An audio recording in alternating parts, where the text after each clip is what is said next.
So I'm Russell Spitzer. I'm a software engineer at DataStax, and I currently live in New Orleans.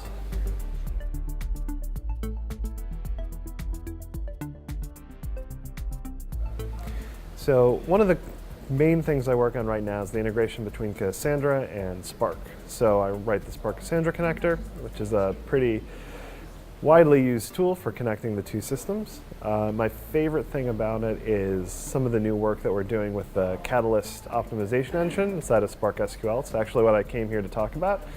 And I get really excited about being able to do these things that we used to have a user manually implement automatically. So looking at certain types of function calls and joins and having that happen without user intervention is really exciting to me.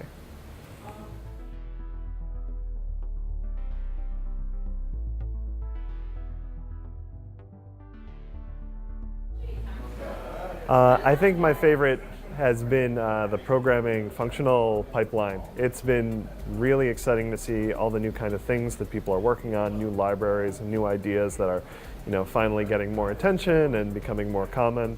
So, my favorite thing about Scale by the Bay is I come here and I get to learn about a whole lot of new things that I didn't even have the imagination to think could exist before.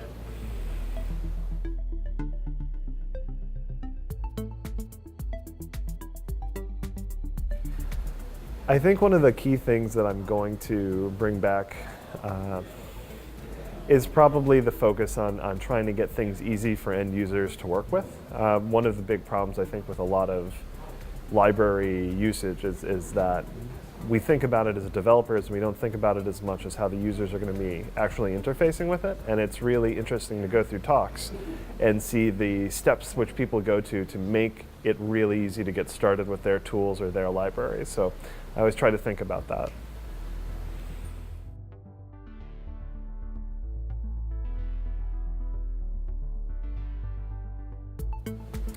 I think what I'm interested in learning the most about right now is kind of the way forward in Scala, because Scala's obviously been changing a lot recently and there's a lot of things happening in the community.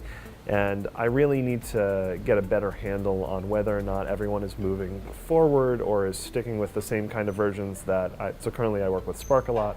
So the versions that Spark defaults to tend to be really common in my customer use cases. So I want to see if everyone else is seeing the same sort of thing or whether or not people are trying to go to the most recent versions.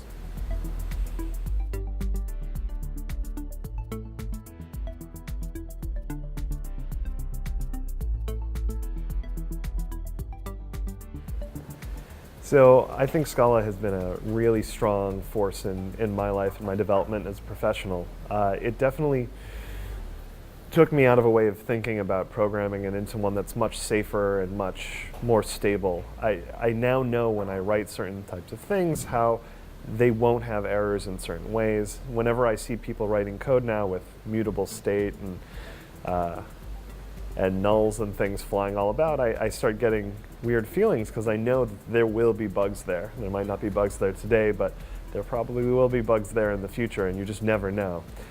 And moving to Scala has shown me that there's just another approach, this functional approach, this way where you have more complete control over the things that are happening and the possible states that your code can enter into, and that is really exciting for me.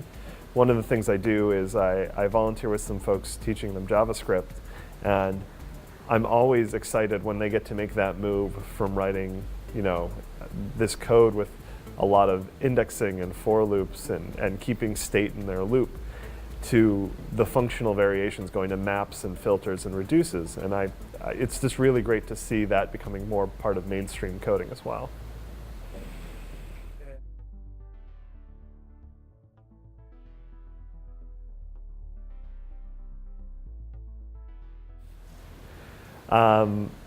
My favorite thing is, like I said a little earlier, that I'm really excited about how all the new technology that's talked about here. I mean, this is really a conference where new ideas are the star. It's not so much about what have you done at your company to increase business revenue. It's more about what are the ideas that you've been working on and thinking about.